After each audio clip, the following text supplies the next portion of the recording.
خوش آمدید ناظرین، ایک بار پھر برکت رمضان سحر ٹرانسمیشن میں آپ سب کا خیر مقدم۔ لاکھوں کروڑوں درود سرور الانبیاء پر، لاکھوں کروڑوں سلام اس ہستی پر کہ جس کے صدقے میں اس کائنات کو تخلیق کیا گیا، کہ جب چلیں تو زمین چلے، کہ وہ اگر اپنے قدموں کو روک دیں تو کائنات کی نبض رک جائے، کہ وہ اگر نظر اٹھا دیں تو بطحا کے سنگلاخ پہاڑ رجد و ہدایت کا آفتاب بن جائیں، کہ وہ جس زمین پر قدم رکھ دیں وہ قیامت تک کے لیے سرسبز و شاداب باغ میں تبدیل ہو جائے، ایسا گلستہ بن جائے کہ پھر کبھی بھی بدحالی اس کا مقدر نہ بن سکے۔ اسی آقا، اسی سرور الانبیاء کی بات کرنے کے لیے آج ہم یہاں پر ایک بار پھر موجود ہوئے ہیں، اور آج خاص الخاص حضور صلی اللہ علیہ وآلہ وسلم کی شان میں کہے جانے والے الفاظ جن کو کہ نعت کہا جاتا ہے، جس کو کہ نثر کی صورت میں اور ترنم کی صورت میں دنیا بھر میں پیش کیا جاتا ہے، اور عاشقان مصطفیٰ صلی اللہ علیہ وآلہ وسلم اپنی عقیدت اپنے نبی کے ساتھ، اپنے نبی سے کے لیے پیش کرتے ہیں۔ اسی سلسلے میں ہمارے ساتھ معزز مہمانان موجود ہیں۔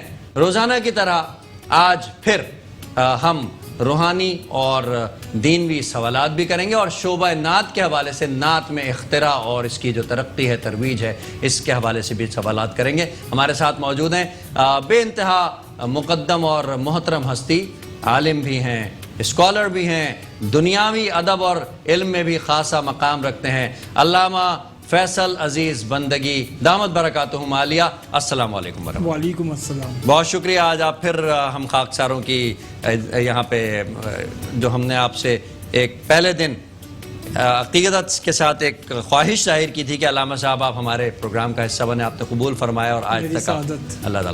جی ناظرین، تو نعت کی بات ہو رہی تھی کہ نعت کیا ہے، نعت کس طرح پیش کی جاتی ہے۔ ابتدا میں آپ نے دیکھا کہ ہمارے ریحان صدیقی صاحب جو اس وقت ہمارے پاس موجود، ہمارے ساتھ موجود ہیں، اور شعبہ نعت کے حوالے سے ایک بڑا نام ہے، اور اس کی ترویج، اس کے شعبہ نعت کے حوالے سے نعت خانوں کی سرپرستی اور پروڈکشن اور مینجمنٹ کے حوالے سے کافی تجربہ ہے۔ میں ان کی طرف چلتا ہوں اور ان سے میں سوال کرتا ہوں۔ ریحان بھائی فرمائیے گا کہ آج کل کیا ہو رہا ہے نعت خوانی کے اندر؟ آپ سمجھ گئے ہوں گے کہ میں کیا کہنا چاہ رہا ہوں۔ دیکھیے عمار بھائی، نعت خوانی یقینی طور پہ جو بھی ثناخواں پڑھتے ہیں وہ سرکار کی مدحت ہے، اور ماحول بدلا ہے، لوگ بدلے ہیں۔ جس چیز میں دیکھیں کمرشلزم آ جائے، جس میں پیسہ انوالو ہو جائے، مافیاز انوالو ہو جائیں، تو پھر وہ چیز جو ہے اپنی عقیدت کھو دیتی ہے، اور وہ اپنی روحانیت کھو دیتی ہے۔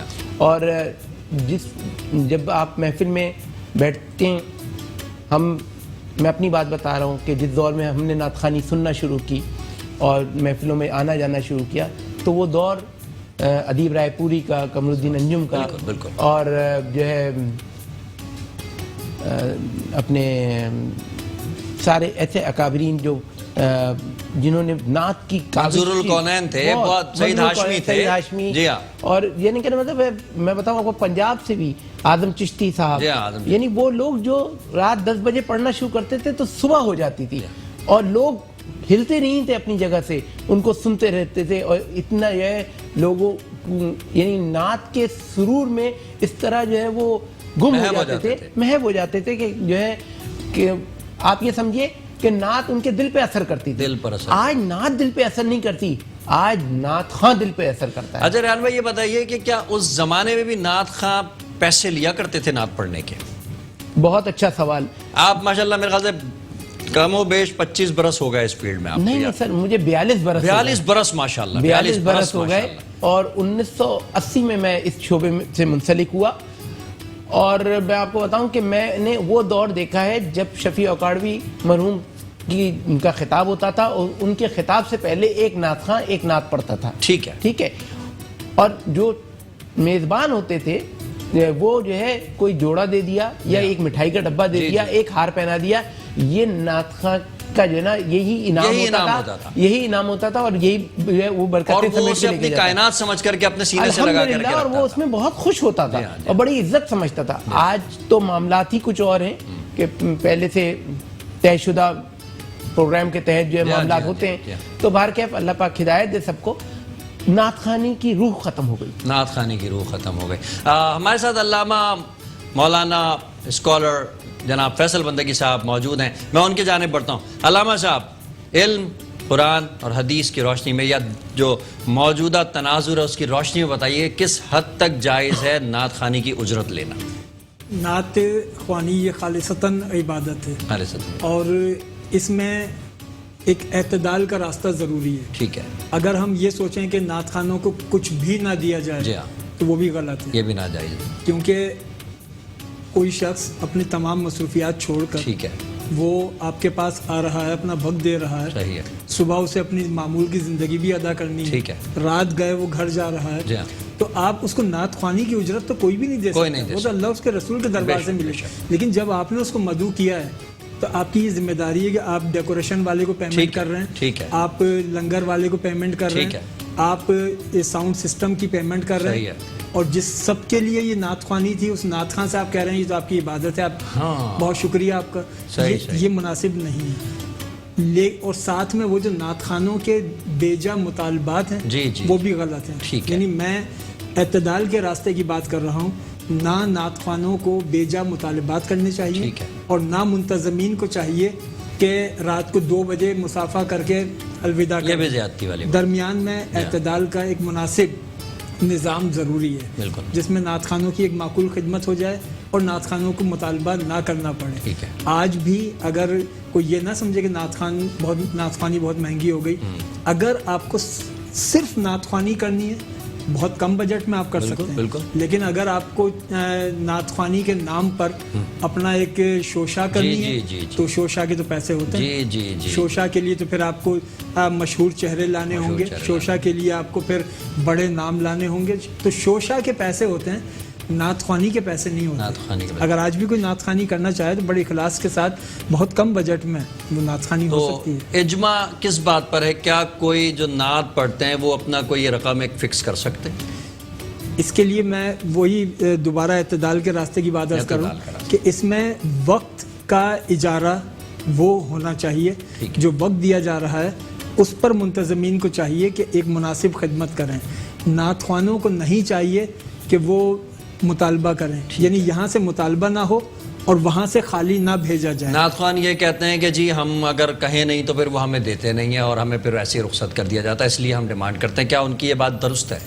ظاہر ہے کہ جب اس قسم کی واقعات ہوں گے کہ بالکل بھی نہ دیا جائے تو پھر تو وہ مطالبہ کیا جائے گا، اس لیے کہ رات کو 2 بجے 1 بجے اگر ایک شخص روزانہ محافل سے فری ہو اور گھر پہنچے تو ظاہر ہے کہ اس کے لیے کتنا مشکل ہے۔ تو اس لیے اعتدال والا راستہ اختیار کرنا چاہیے کہ مناسب خدمت کی جائے، بہت زیادہ نہیں، اور نعت خوانوں کو بھی چاہیے کہ وہ مطالبہ نہ کریں، منتظمین کو چاہیے بغیر مطالبے کے ان کی معقول خدمت کریں۔ اور یہ حضور نبی اکرم نے خود نعت سن کر جب چادر مبارک عطا کی ہے تو نعت خوانوں کی خدمت ایک معقولیت میں وہ تو سنت یعنی نذرانہ تحفہ دینا تو جائز ہے، بالکل، لیکن اس کا معاوضے کے طور کے اوپر پیش کرنا یا معاوضہ سمجھ کر کے وصول کرنا بالکل تحفہ جائز ہے۔ اور اس میں لفظ استعمال منہ سے پیسے جو مانگتے ہیں اس کے لیے میں تھوڑا سا چاہتا کہ ایک واضح کوئی پیغام ضرور جو اس کا مطالبہ کرتے ہیں نا، تو آپ کے پاس وہ نعت خواں روح عرض کا آخری نعت خواں نہیں ہے۔ جو لوگ اس قسم کا مطالبہ کرتے ہیں آپ ان نعت خوانوں سے رجوع کریں، نہ کیا جائے ان نعت خوانوں سے رجوع کریں جو یہ مطالبات نہیں کرتے۔ ٹھیک ہے، اور اگر آپ کو شوشا کا شوق ہے تو پھر آپ دیں اور پھر گائیں نہیں کہ ہم نے اتنا دے دیا، اتنا خرچہ ہو گیا۔ یعنی کہ یہ طے ہوا کہ نعت خوانی جو ہے بیسیکلی عبادت ہے، بے شک، اور اللہ اور اس کے رسول سے قرب کا ایک ذریعہ ہے یقیناً، اور یہ قرب الہی، قرب محمدی ہے، بے شک۔ ناظرین اسی دوران ایک چھوٹے سے بریک کا وقت ہوا، بڑی خوبصورت باتیں چل رہی ہیں۔ آتا ہوں ریحان صدیقی صاحب سے اور فیصل بندگی صاحب سے اسی موضوع پر بات کرتے ہیں، چھوٹا سا بریک۔ خوش آمدید ناظرین، ایک بار پھر آپ کا خیر مقدم۔ کوئی مثل مصطفیٰ کا کبھی تھا نہ ہے نہ ہوگا، کوئی مثل مصطفیٰ کا کبھی تھا نہ ہے نہ ہوگا، کسی اور کا یہ رتبہ کبھی تھا نہ ہے نہ ہوگا. انہی خیالات کے ساتھ میرے ایوان میں ایک خوشگلو ثنا خواں موجود ہیں. سید نعمان نذرانہ نعت پیش کرنے کی سعادت حاصل کریں گے. سید نعمان. دل ٹھکانا میرے حضور کا ہے، دل ٹھکانا میرے حضور کا ہے، جلوہ خانہ میرے حضور کا ہے، نعمتیں سب وہی کھلاتے ہیں، نعمتیں سب وہی کھلاتے ہیں، دانا دانا میرے حضور کا ہے، دانا دانا میرے حضور کا ہے، ایک پل میں ہزار عالم میں، ایک پل میں ہزار عالم میں، آنا جانا میرے حضور کا ہے، آنا جانا میرے حضور کا ہے، اور ہر زمانے کی آپ رحمت ہیں، ہر زمانے کی آپ رحمت ہیں، ہر زمانہ میرے حضور کا ہے، ہر زمانہ میرے حضور کا ہے، اور جب ضرورت پڑی تو خون دیا، جب ضرورت پڑی تو خون دیا، وہ گھرانہ میرے حضور کا ہے، دل ٹھکانا میرے حضور کا ہے. سبحان اللہ، ماشاءاللہ. یہ تھے سید نعمان جو ہمارے قلوب کو منور کر رہے تھے نذرانہ نعت پیش کر کے. میں ریحان صدیقی صاحب کی طرف چلوں گا. ریحان صدیقی صاحب، محافل ارینج کی جاتی تھی، کی جاتی ہیں، کی جاتی رہیں گی. گھر کے اندر کی جاتی تھی، ایک محبت سے پیش کرتے تھے لوگ، ٹھیک ہے. گھر کے افراد تمام کے تمام اس میں حصہ لیتے تھے. کوئی پھول بانٹ رہا ہے، کوئی پتیاں بانٹ رہا ہے، کوئی عطر چھڑک رہا ہے، ٹھیک ہے. آنے والے مہمانوں کو جو ہے عزت سے ایک جگہ بٹھایا جا رہا ہے، عزت دی جا رہی ہے. کوئی کسی قسم کی اختراع نہیں ہوتی تھی. آج محافل کو ہم دیکھتے ہیں، بڑے بڑے جھنڈے لگائے جاتے ہیں، بڑی بڑی اسکرینیں سجائی جاتی ہیں، اور اس میں باقاعدہ ایسا لگتا ہے جیسے کوئی شادی یا کوئی بہت بڑا کوئی پروگرام ہو رہا ہے. آپ کیا سمجھتے ہیں، دونوں میں کوئی توازن یا دونوں کی روحانیت میں یا ثواب میں کوئی فرق ہے؟ اچھا، آپ نے موازنہ بہت اچھا کیا دونوں محافل کا. ایک چیز بھول گئے. اب آپ یہ دیکھیے کہ اب جو محافل ہو رہی ہیں وہ یونیفارموں کی محافل ہیں. جی جی جی جی جی. اگر اس بزم کے یا اس یعنی اس طبقے کے جو لوگ ہیں وہ سب کے سب جو ہے وہ ایک جیسے لباس پہن رہے ہیں. یہ سلسلہ بھی شروع ہو گیا، اور ہر محفل میں نئے لباس پہنے جا رہے ہیں اور ایک جیسے لباس پہنے ہیں. باہر کیا تو آپ نے جو یقینی طور پہ آپ یہ بات دیکھیں، ایک دور جو گھر میں جب ہمارے بڑے بوڑھے بیٹھتے تھے، آپ کے حساب سے قبولیت کس کی ہے زیادہ؟ دیکھیے، قبولیت کا تو میں نہیں کہہ سکتا، کیونکہ قبول کرنے والا تو قبول کرنے والی ذات اللہ. ٹھیک ہے. ہاں، یہ میں ضرور کہہ سکتا ہوں کہ معاشرتی لحاظ سے جو انسان کی آنکھ دیکھتی ہے کہ کس کے اندر جو ہے اخلاص ہے اور کس کے اندر دکھاوا ہے، اس سے اندازہ ہو جاتا ہے کہ کون سی محفل جو ہے قبول ہوگی اور کون سی قبول نہیں ہوگی. لیکن فیصلہ کرنا رب کی ذات کرنے والے ذاتوں کی ہے. ہمارا یہ ہے کہ ہم جب جاتے ہیں کسی محفل میں جہاں ہم روحانیت دیکھتے ہیں، وہاں یقین جانیے کہ ایک کمرے کی محفل میں اگر 4 آدمی بھی بیٹھے ہیں اور وہاں روحانیت ہے تو وہاں بیٹھنے کا زیادہ دل چاہتا ہے بنسبت اس کے کہ ہزارہا کا مجمع ہے اور وہاں روحانیت نہیں ہے اور گول گپاڑا ہے اور جو ہے شور مچ رہا ہے اور جو ہے صرف نعت سمجھ میں نہیں آ رہی، اسٹیج پہ جو ہے لوگ گفتگو کر رہے ہیں. تو ایسی جو ہے نعت خوانی سے زیادہ بہتر یہ ہے کہ انسان اپنے گھر میں بیٹھ کر جو ہے نا وہ حضور کے لیے ایک درود کی تجوید پڑھ لے، وہ زیادہ بہتر. نعت پڑھ لے. علامہ صاحب، کیا اصطلاحات کی ضرورت ہے اس وقت شعبہ نعت خوانی کے اندر؟ شعبہ نعت خوانی میں اصلاحات کے لیے ہمیں اپنے ماضی میں سے رجوع کرنا ہوگا. ٹھیک ہے. اپنے اسلاف کے طریقے سے رجوع کرنا ہوگا جس میں نعت خوانی کا اخلاص اور یہ جو ابھی ریحان بھائی کہہ رہے تھے نا کہ گھریلو محفل، اس میں اگر اخلاص سے اس میں روحانیت، اور ایک بڑی محفل ہوتی ہے کبھی ایسا ہوتا ہے کہ اس میں وہ روحانیت محسوس نہیں ہوتی. تو یہ جو بڑی محفل ارینج ہوتی ہے اس لیے تو نہیں ہوتی تاکہ لوگوں کا اٹریکشن مل جائے، ایک لوگوں کو اچھا لگے کہ بھائی اتنی خوبصورت محفل ہو رہی ہے، بھائی چلو یہاں پر، ایک یہ ڈیفرنس کے لیے تو نہیں کیا اصل جاتا؟ میں ارادے نیت کے اوپر ہوتا ہے. جو منتظم ہے اس کی نیت کیا ہے. ہاں ہاں. یہ بھی تو ہو سکتا ہے نا منتظم سوچتا میں اپنے نبی کی شان میں کر رہا ہوں، میں شایان شان کروں. بالکل. منتظم کی جو نیت ہوتی ہے وہ محفل کے ماحول پر اثر انداز ہوتی ہے. ٹھیک ہے. اگر کسی شخص کی نیت یہ ہے کہ میں حضور کی محفل حضور کے لیے کر رہا ہوں تو خود بخود اس میں روحانیت آئے گی، خود بخود اس میں لطف آئے گا، سرور آئے گا، کیف آئے گا. لیکن وہ محفل جو سجائی ہی دنیا داری کے لیے گئی ہے، شوشہ نمود نمائش کے لیے سجائی گئی ہے، اس میں روحانیت محسوس نہیں ہوتی. یہ ہمارے آپ کے سب کے تجربات ہیں. نعت خوانیوں میں ادب احترام کے لیے ہمارا وہ ایک دبستان پہلے اس کراچی کے حوالے سے اگر دیکھیں تو حضرت قمر الدین احمد انجم صاحب آرام باغ میں ہر جمعے کو نماز جمعہ سے عصر تک محفل ہوتی تھی. وہ پوری ایک یونیورسٹی، اللہ پاک نے بڑا نوازا ہوا تھا ان کو. بالکل بالکل. وہ صرف نعت خوانی نہیں تھی، وہ پوری ایک یونیورسٹی تھی جہاں پہ نعت کے آداب، نعت پڑھنے کا سلیقہ، نعت سننے کا سلیقہ، نعت خوانی میں بیٹھنے کے آداب، یہ سب کچھ آدمی سیکھتا تھا.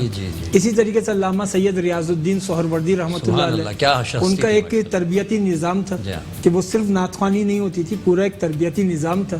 اسی طریقے سے منظور الکونین شاہ صاحب اور حضرت اعظم چشتی، یہ بڑے بڑے نام ہیں جو اپنی ذات کے اندر نعت کے باقاعدہ پورے مکتب ہیں. تو ہمیں نعت کے اندر سب سے پہلے یہ سمجھنا چاہیے کہ یہ نعت خالص اللہ اور اس کے رسول کی رضا کے لیے پڑھ رہا ہے. جب اللہ اور اس کے رسول کی رضا ہمارا مقصد ہوگی تو دیگر فضولیات سے ہماری توجہ خود ہٹ جائے گی. اور عام طور پر نعت خوانی میں بہت ساری ایسی چیزیں ہوتی ہیں جس کو ہم سمجھتے ہیں کہ وہ آداب نعت کے منافی ہیں.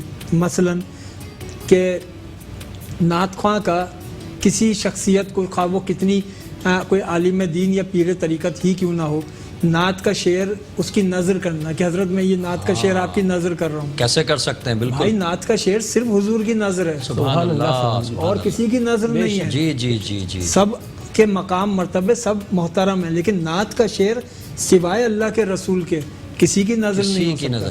تو ایک تو اس بات کا خیال رکھنا چاہیے، بہت زیادہ خیال رکھنا. جی بالکل. دوسرے اس بات کا خیال رکھنا چاہیے کہ دوران محفل کوئی بھی شخصیت آ جائے تو اب اس میں شرکائے محفل کو چاہیے کہ وہ نعت کی طرف توجہ رکھیں. کوئی شخصیت کیسی ہی آئے اس کے آنے کا نوٹس نہ لیا جائے. آنے والوں کو چاہیے کہ جب محفل میں پہنچیں تو جہاں جگہ ملے وہاں بیٹھ جائیں. جب وہ نعت یہ اسلاف کی ہماری جو ہے یہ شیوا ہے. بالکل. جب وہ نعت مکمل ہو جائے اس کے بعد پھر باقاعدہ آپ چلے جائیں، اسٹیج پہ چلے جائیں، آگے چلے جائیں. لیکن دوران نعت آنے والا کتنا ہی بڑا عالم پیر کیوں نہ ہو، وہ جہاں اس کو جگہ ملے وہ وہاں بیٹھ جائے. اور سننے والوں کو چاہیے کہ وہ ادب کے تقاضوں کو ملحوظ رکھیں اور ایسا نہ ہو کہ سب کھڑے ہو جائیں. میں حضرت انس بن مالک رضی اللہ تعالیٰ عنہ کی ایک ایسی روایت پیش کروں جو جامع ترمذی کے اندر موجود ہے، صحاح ستہ کی روایت ہے. اور یہ روایت اپنے مضمون کے اعتبار سے بڑی توجہ طلب ہے. حضرت انس بن مالک رضی اللہ تعالیٰ عنہ فرماتے ہیں کہ ہمیں سب سے زیادہ پیار اللہ کے رسول سے تھا. اللہ کے رسول. حضور سے زیادہ ہمیں کوئی پیارا نہیں بے تھا. شک، سب بے سے شک. زیادہ پیار ہمیں اللہ کے رسول سے تھا. لیکن جب حضور تشریف لاتے تو ہم کھڑے نہیں ہوتے تھے. اللہ اکبر. اب دیکھیے روایت, بس اس سے بڑی اور کیا بات ہو جب سکتی ہے. حضور تشریف لاتے تو ہم کھڑے نہیں ہوتے تھے. آگے وجہ بھی بتائیے. جی جی جی. سب سے زیادہ پیار حضور سے تھا. حضور تشریف لاتے اللہ تو ہم اکبر. کھڑے نہیں ہوتے تھے, اللہ اکبر. کیونکہ اللہ کے رسول اس بات کو پسند نہیں کرتے اللہ اکبر. تھے کہ ان کے آنے پہ لوگ کھڑے ہوں. بات ہی ختم ہو گئی. جب اللہ کے نبی نے منع فرما دیا کہ اجتماع ہو رہا ہے, اللہ کی بات ہو رہی ہے, نبی کی بات ہو رہی ہے, تو اپنی اپنی جگہوں پر بیٹھے رہو. بالکل. جامع ترمذی کے اندر یہ روایت انس بن مالک رضی اللہ تعالیٰ عنہ کی موجود ہے کہ ہم حضور کے اس احترام میں کہ حضور چاہتے ہیں کہ ان کے آنے پہ کھڑے نہ ہوں, تو اس لیے ہم بیٹھے رہتے تھے, ورنہ محبت تو سب سے زیادہ اللہ کے رسول سے ہی تھی. اللہ کے رسول. تو ہمیں ان نعتیہ محافل میں یہ ذہن میں رکھنا چاہیے کہ ہم اللہ کے رسول کے دربار میں محبت کا اظہار کر رہے ہیں. ہر چیز سے پہلے احترام رسول ہے. جی جی. ہر شخصیت سے پہلے احترام رسول ہے. ہر دنیا کام میں سے پہلے. احترام کے لائق ہیں جتنے لوگ, میں سب کو مانتا ہوں مگر مصطفیٰ مگر کے بعد. مصطفیٰ کے بعد. بے شک بے شک. اچھا علامہ صاحب, دیکھنے میں آیا ہے کہ جی مختلف رنگوں کے کپڑے, جس رنگ کے کپڑے ہوں گے اس رنگ کی پگڑی, اس رنگ کی گھڑی, ٹھیک ہے, اور پھر اس کے بعد انسٹرومنٹل جو وہ ایڈیشن ہے, اس کی کہاں تک اجازت ہے کہ انسٹرومنٹ کے ساتھ آپ, یعنی کہ میوزک ایسا لگے کہ جی کوئی گانا بج رہا ہے نعوذ باللہ, یا میوزک بج رہا ہے, تو اس کی کہاں تک اجازت ہے؟ بعض لوگ اس طرح کرتے ہیں کہ وہ ایسی مثالیں قائم کرتے ہیں جو آگے لوگوں کے لیے مشکل ہو جاتی ہیں. مثلا یہ کہ ایک شخص اگر ایسی محفل سجاتا ہے جس میں بے جا اصراف ہو, بہت زیادہ دولت لگائی جائے اور ایک دکھاوا ہو, اور جو آپ نے بتایا ریحان بھائی جس طرح کہ ہم نے بھی محافل دیکھی ہیں جس میں پورے یونیفارم ہوتے ہیں, تو اس سے آنے والوں کے اوپر یہ تاثر ملتا ہے کہ اگر تمہیں محفل نعت کرنی ہے تو یہ سب کرنا پڑے گا, یہ سب کچھ کرنا پڑے گا, جبکہ نعت کے لیے ضروری انتہائی نہیں. قطع کلامیہ ایک اسٹینڈرڈ وضع کیا جا رہا ہے کہ اگر آپ نے محفل نعت اس پیمانے پہ کرنی ہے جس پیمانے پہ ہم کر رہے ہیں, تو یہ اسٹینڈرڈ ہے. یہ بالکل ایسے ہی ہے جس طریقے سے ایک دولت مند آدمی اپنی بیٹی کی جب شادی کرتا ہے تو وہ بیٹی کا جہیز سجا دیتا ہے. محلے کی ساری عورتوں کو دعوت دی جاتی ہے کہ بھئی بیٹی کا جہیز ہے, یہ دیکھیں. کتنی ماؤں کے دل ٹوٹتے ہیں اللہ اکبر کہ یہ تو دے سکتے ہیں, ہم تو نہیں دے سکتے, ہماری تو 7 بیٹیاں ہیں, 5 بیٹیاں, ہم کیا کریں. تو ان کے اندر تو مایوسی پیدا ہوگی. لہٰذا جس طریقے سے آپ بیٹی کا جہیز, یہ آپ کا پرسنل میٹر ہے, اس کو آپ خاموشی سے دے دیں. آپ کو جو اپنی بیٹی کو دینا ہے اس کی نمائش کر کے اگلوں کے لیے مشکل نہ پیدا کریں. اسی طریقے سے نعتیہ محافل, آپ کو جہاں خرچ کرنا ہے آپ اپنے اوپر خرچ کریں, لیکن نعتیہ محافل کو صرف ذکر رسول تک محدود رکھیں. صرف اس کا مقصد 1 پوائنٹ ایجنڈا ہو کہ اللہ کے رسول کے دربار میں اپنی عقیدت پیش کریں. اصل جو ہے وہ منشور وہ ہونا چاہیے. بالکل. ریحان بھائی, گانے کی طرز پر بہت زیادہ نعتیں آج کل پڑھی جا رہی ہیں, کیا فرماتے ہیں؟ یہ آپ سے پہلے پرسیپشن لوں گا, اس کے بعد پھر علامہ صاحب سے بھی لوں گا اس حوالے سے. دیکھیے بات یہ ہے کہ گانوں کی طرز پہ آج سے نہیں, برس ہا برس سے پڑھی جا رہی ہے, جو ہے نعتیں پڑھی جا رہی ہیں. اور اس پہ بہت سارے ثنا خانوں کے بھی معاملات ہیں کہ انہوں نے بھی دلائل دیے ہیں, علماء اکرام نے بھی دلائل دیے ہیں. بات یہ ہے کہ یہ تو نعت سننے والے کے اوپر ہے کہ وہ اس نعت کو جس طرز میں سن رہا ہے وہ کس کے لیے سن رہا ہے. کیا وہ دنیا کے لیے سن رہا ہے یا وہ اپنے نبی کے لیے سن رہا ہے؟ اگر وہ اپنے نبی کے عشق میں سن رہا ہے تو اس کے ذہن میں گانا نہیں آئے گا, اور اگر وہ دنیا کے لیے سن رہا ہے تو اس کے ذہن میں گانا آئے گا. اچھا ریحان بھائی, جب میں مقابلوں میں جایا کرتا تھا, مجھے یاد ہے 90s 80s کا دور تھا, 90s میں ہم زیادہ 95 96 جو گولڈن جوبلی, تو اکثر ہم نے ججز کو دیکھا, انہوں نے اگر کسی بچے نے گانے کی طرز پہ نعت پڑھی تو انہوں نے جو ہے اس کو روک دیا. ناظرین, ایک چھوٹے سے وقفے کا ٹائم ہوا ہے, اور یہ جو سوال میں کر رہا ہوں یہ ہمارا جاننا بھی ضروری ہے. آتے ہیں پھر ریحان صاحب سے اور علامہ صاحب سے ہم اس کے جوابات لیتے ہیں. خوش آمدید ناظرین, آپ ملاحظہ کر رہے ہیں برکت رمضان سحر ٹرانسمیشن, اور آج ایک انتہائی خوبصورت موضوع نبی کریم صلی اللہ علیہ وآلہ وسلم کی نعت کے موضوع کے ساتھ میں موجود ہوں. میں چلتا ہوں اپنے معزز مہمانوں کی طرف اور اس سوال کو دوبارہ ریپیٹ کرتا ہوں. ریحان بھائی, جب ہم نعت پڑھتے تھے, مقابلوں میں جایا کرتے تھے, تو اکثر جو ججز ہوتے تھے وہ اتنے ریجڈ ہوا کرتے تھے کہ ادب کا یہ عالم ہوتا تھا کہ اگر کوئی جوتے پہن کر کے اسٹیج پر چڑھ جاتا تھا تو اسے منع کر دیا جاتا تھا.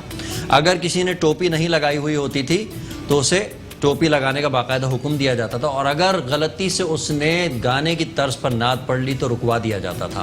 تو یہ تو ہم نے اس زمانے میں بھی دیکھا, لیکن آج ہم دیکھ رہے ہیں کہ چینج ہوتا جا رہا ہے. کیوں ایسا ہوا؟ دیکھیں دور تبدیل ہو رہا ہے, موبائل کا دور ہے, میڈیا کا دور ہے.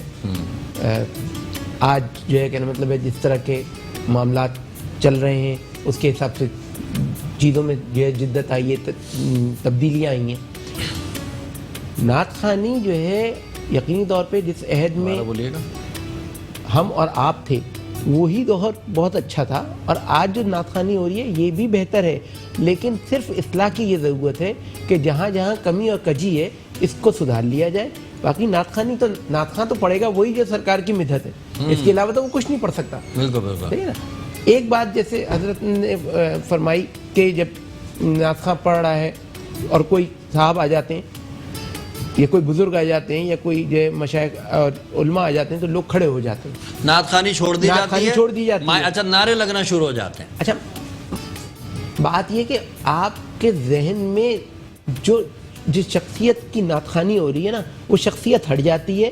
جو شخصیت موجود ہوتی ہے یا چڑھ رہی ہوتی ہے اسٹیج کے اوپر وہ شخصیت آپ کے ذہن میں آ جاتی ہے. آپ اس کے جو ایک گمان ہوتا ہے اس کے اندر جو ہے نا کھڑے ہو جاتے ہیں اور وہی معاملہ جو ہے گڑبڑ کر جاتا ہے. اچھا اس میں ایک مسئلہ اور بھی تو ہے نا ریحان بھائی, جو آ رہا ہوتا ہے نا اصل میں وہ چاہتا بھی ہے کہ اس کو پروٹوکول ملے, اس کا نام لیا جائے, اس کی واہ واہ کی جائے. یہ تو معذرت کے ساتھ اب آپ بتائیے علامہ صاحب ایسا نہیں ہے کیا؟ وہ چاہتا نہیں ہے, وہ گاڑی سے ہی جب تک نہیں اترتا جب تک یہ تمام معاملات نہیں ہو جاتے. اللہ اکبر اللہ, تو یہ تو المیہ ہے. نعت خوانی تو اب ہم جس دور سے گزر رہے ہیں نعت خوانی انتہائی شدت پسندی کے والے معاملات ہو گئے, جہاں پہ تصاویر سے لے کر ویڈیو سے لے کر یہ تو چھوٹی چیزیں ہیں, یہاں تک ہو گیا ہے کہ جو ہے فلاں میری پسند کا نعت خواں یہی یہاں پڑھے گا اور کوئی نہیں پڑھے گا, ہماری محفلوں میں یہی نعت خواں پڑھے گا, اس کے علاوہ کسی اور کی انٹری نہیں ہے. چاہے جتنا اچھا نعت خواں کیلیبر کا ہو وہ نہ میڈیا پہ جا سکے گا, نہ جو ہے گھر کی محافل میں پڑھ سکے گا, نہ جو ہے بڑی بزم کی محفل میں پڑھ سکے گا, کیونکہ اب سلیکٹ کر لیے گئے ہیں لوگ کہ یہ میرے چنیدہ بندے ہیں, ان لوگوں نے ہی پڑھنا ہے. پہلے ایسا نہیں تھا, پہلے ایسا تھا کہ جو شخص اچھا پڑھتا تھا سرکار کی بارگاہ میں اس کو جو ہے موقع دیا جاتا تھا. سبحان اللہ سبحان اللہ. علامہ صاحب پیسے گرائے جاتے ہیں, ٹھیک ہے, ہم دیکھتے ہیں چاروں طرف سے لوگ جمع ہو جاتے ہیں اور باقاعدہ ایک گروپ کی صورت میں, ایک ایجنڈے کی صورت میں پیسے گرائے تھے. ایک تو یہ ادب کو میں سمجھتا ہوں کہ ملحوظ خاطر رکھ دیا گیا. ادب کیا بہت ضروری ہے یا ادب کو ہم سائیڈ میں رکھ دیں ان سب چیزوں کو اگر ایگزسٹ کروانا؟ ہر چیز ادب پر قربان کی جائے گی. سبحان اللہ. ادب رسالت کسی چیز پر قربان نہیں. اللہ سبحان اللہ سبحان اللہ. ہر چیز ادب رسالت پر قربان. ادب ہے. اور وہ جو نذرانہ دینے والی بات ہے اس میں بھی پھر میں وہ ایک اعتدال کے راستے کی بات اعتدال کا راستہ. یا ایک صورت تو یہ ہے کہ بالکل ہی نہ دیا جائے, اور ایک صورت وہ ہے جس طریقے سے مناظر نظر آتے ہیں. اعتدال کا راستہ یہ ہے کہ جسے نذرانہ دینا ہے نعت خواں کو وہ اپنی جیب سے نوٹ نکالے, ادب سے جا کے نعت خواں کے سامنے رکھ دے اور اپنی نشست پر بیٹھ جائے. یہ طریقہ غلط ہے کہ ایک صاحب نے ایک نوٹ نکالا, اس کے بعد دوسرا, تیسرا, چوتھا, اور ادھر سے آدمی کو اٹھایا, ادھر سے اٹھایا, اور 10 آدمی مل کر گئے. اس سے وہ جو اٹھک بیٹھک محفل میں چہل قدمی, یہ سننے والوں کی توجہ, میں نعت خواں کی طرف توجہ کیے ہوئے ہوں, میں اس شعر کی محویت میں ہوں, اچانک 6 آدمی میرے پاس آ جائیں اور پھلانگتے ہوئے چلے جائیں اور پھر آئیں کہ اب میں بھی ان کے ساتھ چلوں. جی میں بھی چلوں. میرا جو سارا ربط ٹوٹ گیا, وہ جو ایک توجہ میری قائم ہوئی تھی وہ ختم ہو گئی. تو لہٰذا جس کو دینا ہو وہ جائے نعت خواں کی خدمت میں, اور وہ بھی اس طریقے سے نہ پیش کرے کہ یہ اچھی جگہوں کا انداز نہیں ہے. میں اس سے زیادہ نہیں کہہ سکتا. بہت زیادہ. اچھا علامہ صاحب کیا آپ کیا فرماتے ہیں؟ دیکھیں نعت خواں یہ ایک اللہ تعالیٰ نے اس کو ایک کوالٹی دی ہے, وہ اپنی عقیدت پیش کرتا ہے, اپنی آواز کو استعمال کرتا ہے, ٹھیک ہے نا, لوگوں کو محظوظ کرتا ہے نبی کی شان میں, ٹھیک ہے نا, اللہ کی حمد پڑھ کر کے. کیا اس کو پیشہ مستقل پیشہ بنانا جائز ہے؟ کیا نعت خواں کو کوئی اور کام نہیں کرنا چاہیے؟ اگر نعت خواں کا ذریعہ معاش الگ ہو اور نعت خوانی اس کی عبادت اور ایمانی حلاوت کا ذریعہ ہو تو نعت خواں کی خودداری بھی قائم رہے گی, اس کا وقار بھی قائم وقار بھی رہے قائم. گا. عموماً نعت خواں کا وقار اس وقت مجروح ہوتا ہے جب نعت خواں کا ذریعہ معاش بھی وہی ہو, اللہ تو اسے بہت ساری جگہوں پہ قربانی بھی دینی پڑتی ہے, بہت ساری جگہوں پہ ادھر استحصال بھی ہوتا ہے پھر اس کا. بالکل. جی ہاں, لہٰذا آپ کیا فرماتے ہیں ریحان صاحب اس حوالے سے؟ میں عرض یہ کر رہا ہوں کہ لوگ جو ثناخواں ہیں وہ تو اب یہاں تک کہنے لگے ہیں علامہ صاحب کہ ہم تو سرکار کے ٹکڑوں پہ ہی پلتے ہیں. اللہ اکبر, اللہ اکبر. یعنی کہنے مطلب وہ کوئی نوکری نہیں کرنا. آج کا جو نعت خواں ہے اس کا جو معاملہ ہے کہ وہ صبح تک جو ہے محفلوں میں ہوتا ہے, اس کے بعد جو ہے وہ جب سوتا ہے تو جو ہے ظہر اس کی جو ہے غائب ہوتی ہے, عصر کے وقت وہ اٹھتا ہے اور اس کے بعد وہ فون اٹینڈ کرنا شروع کرتا ہے, مغرب تک وہ فون اٹینڈ کرتا ہے, اس کے بعد وہ مغرب کے بعد جو ہے ریحان بھائی ایسے میں جانتا ہوں ماشاءاللہ مل آنرز ہیں, فیکٹری آنرز ہیں, بڑے بڑے کاروبار ہیں, نعت پڑھتے ہیں, لیکن وہ ان کا یہ شعبہ ہے ضرور, لیکن ان کا یہ پیشہ نہیں ہے. تو وہ بھی تو لوگ ہیں, ہم ان کو کیوں نہیں فالو کر سکتے؟ کیا نعت خواں فالو نہیں کر سکتا ان کو؟ دیکھیے بات یہ ہے کہ نوکریاں کرتے ہیں ماشاءاللہ, گورنمنٹ کی نوکریاں کرتے ہیں, آمدنی ایزی کم ہو جائے تو پھر آپ کسی اور طرف توجہ نہیں دیتے. اور جب آپ دین کے حوالے سے اور نعت کے حوالے سے لوگوں کو اپنی آواز سے محروب کر سکیں اور وہ آپ کے اوپر نوٹ نچھاور کر سکیں تو پھر آپ کو کسی نوکری کرنے کی ضرورت نہیں. سبحان اللہ. علامہ صاحب کنکلوژن دے دیں معاوضے کے حوالے سے اور ایک میسج دے دیجئے. کل میں نے ایک روایت پیش کی تھی, میں اسی جانب اشارہ کر کے ایک جملہ نازل کر دوں کہ سیدہ کائنات نے آقائے دو جہاں سے عرض کی تھی کہ گھریلو کام کرتے ہوئے تھک جاتی ہوں, مجھے کوئی خادمہ دے دیں. تو حضور نے تسبیح فاطمہ عنایت کی. جو سوال تھا وہ تھا دنیاوی امور سے متعلق. صحیح ہے, سوال دنیا سے متعلق تھا, جواب میں جب حضور نے تسبیح دی تو وہ تھا دین. زہرا دنیا کا سوال, دنیا سے متعلق سوال لے کر گئیں اور دین لے کر گھر آ گئیں. اللہ اکبر. ہم ایسا نہ ہو, دین لے کر جائیں اور دنیا لے کر گھر آ جائیں. اللہ اکبر, اللہ اکبر.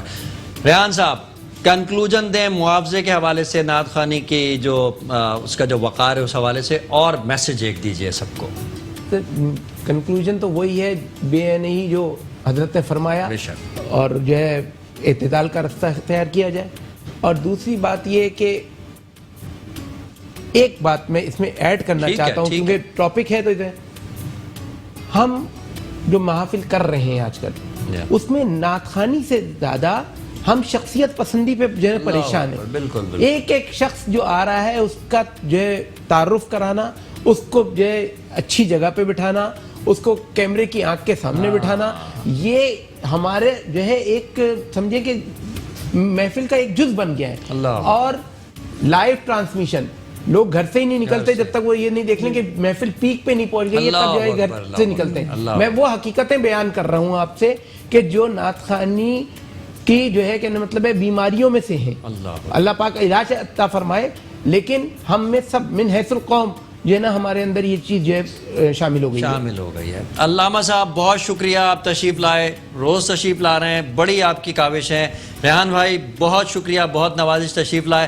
ناظرین کرام, نعت خوانی ایک ایسا ذریعہ جو نہ صرف قرب الہی کا ذریعہ بلکہ آخرت کا بھی پیش خیمہ ہو سکتا ہے, لیکن اس کی صورت کیا ہے آج آپ نے علماء اور پروگرام آرگنائزر دونوں کے منہ سے سن لیا کہ اس میں سچائی کا ہونا, اس میں پاکیزگی کا ہونا بہت ضروری ہے. اس میں یہ لالچ نہ ہو کہ ہمیں اس کے معاوضے میں کچھ ملے گا, اگر کچھ مل جائے وہ نصیب سمجھ کے اپنے آقا کی طرف سے انعام سمجھ کے رکھ لی جائے, لیکن نعت خوانی ضرور کریں, نعت ضرور پڑھیں, لیکن اللہ کی رضا اور قرب محمد مصطفیٰ صلی اللہ علیہ وآلہ وسلم کے لیے. انہی خیالات کے ساتھ اپنے میزبان سید عمار بابر کو اجازت دیجیے. کل ایک بار پھر حاضر ہوں گے انشاءاللہ. اپنا خیال رکھیے گا اور اللہ حافظ. کلام پیش کریں گے سید نعمان.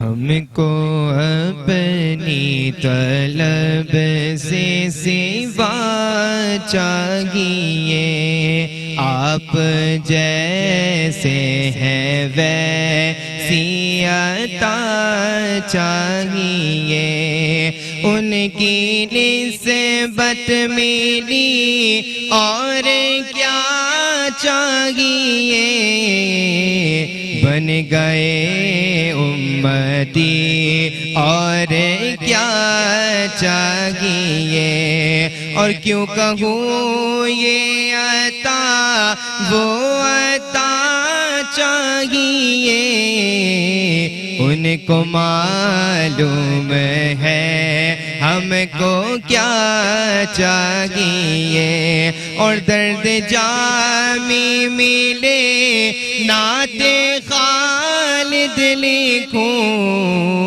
اور انداز احمد رضا چاہیے ہم کو اپنی طلب سے سوا چاہیے آپ جیسے ہیں ویسی عطا چاہیے